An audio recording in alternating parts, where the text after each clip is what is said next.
There are many types of people in the world, but it takes a special individual to welcome change.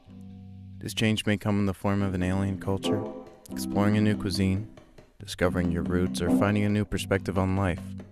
But no matter what form change may take, it has a certain way of bringing people together. I arrived in Tokyo, Japan, greeted by a bunch of strangers, all here for different reasons, all here looking for different experiences. As we smiled and traded pleasantries, I began to learn about my new classmates. Hi! When studying abroad, it's not uncommon to be asked why. Why are you studying abroad in Japan? I consistently found myself rehearsing the same answer, even to my peers who undoubtedly face similar lines of questioning. Although I hold no ancestral ties to Japan, I frequently replied with stories of my grandfather. In 1950, my grandfather joined the Navy at the age of 17. After receiving his training in Key West, Florida, his unit was shipped on a small freighter to the southern tip of Japan in Sapporo. He continued to move north through cities like Yokohama and Tokyo until he found his new home in Sapporo. Though living in Japan was a significant part of my grandfather's formative years, he rarely talked about his service while I was growing up. A single-rip Polaroid is the only record my grandfather has of living in Sapporo. But upon hearing about my decision to study abroad in Japan, he began sharing untold stories of his past, people he met, places he stayed, and the foreign culture he experienced. Just before I left, he gave me a map of Japan. On that map, he marked only two places with a simple dot: Tokyo and Sapporo. My grandfather made it my goal to visit both locations.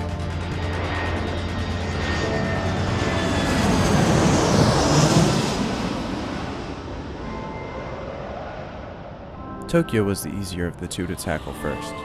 Although our school was an hour train ride east of the city, IES quickly made it clear Tokyo was easily accessible. Taking a day to show us around, IES gave us time to socialize with our new classmates while introducing the complex train system of Tokyo. Give us a smile, Alexia. Alexia. Before long, we were building friendships with each other and the Japanese students that attended our school. Much of our time was spent exploring Tokyo after the final class bell rang for the day. Although we found ourselves stumbling upon interesting sights on our own, there were some places only our Japanese friends could show us. Similarly, the IES staff exposed us to unique cultural experiences that we wouldn't have otherwise pursued independently. Taking field trips to cities like Hiroshima and Nikko reminded me I hadn't yet visited Sapporo, where my grandfather was once based. It took a bit of pushing by my girlfriend, but we eventually bought our tickets and made reservations for our stay. Sapporo was now a reality. After finishing class for the day, we headed to the airport where we waited in the small domestic terminal for our plane. I wish I could say boarding went smoothly, but I'd be lying. You just threw out my boarding pass! You're such a dumbass! As quick as we took off, we landed. By the time we arrived, it was dusk. We took the evening to eat and relax before exploring my grandfather's city. Sapporo was a decent-sized city, different than my grandfather had described. Trains were constantly flooding into the underground station. Cars and buses fought for dominance on the packed streets. Above our heads, the air was saturated with the constant noise from electric signs and billboards, advertising cafes, arcades, and shopping areas. It took a gondola ride up the tallest peak in Sapporo to truly understand how large the city was. The buildings appeared to go on and on. The sight was truly magnificent. This made me wonder, would my grandfather recognize the city? Would this sprawling skyline remind him of his days in the Navy?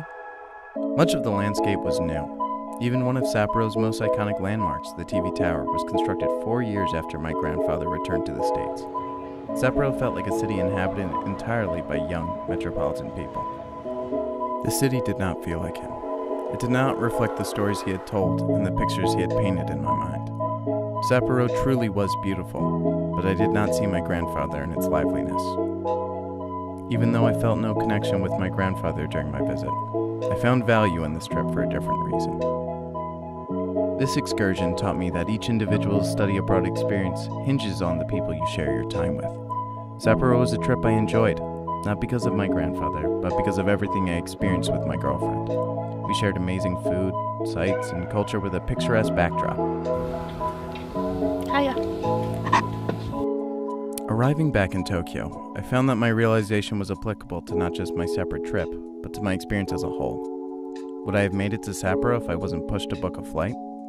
Would I have discovered one of my favorite meals without my Japanese classmates to steer me in the right direction? Would I have been able to see as much of Japan without the help of our mentors? I feel I can comfortably answer these questions with no. I can't do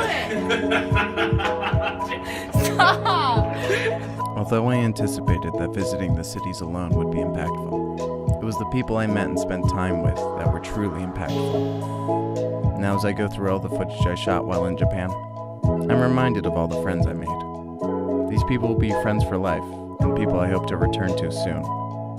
Though we came to Japan for different reasons, we walked away with shared experiences that we wouldn't have had with anyone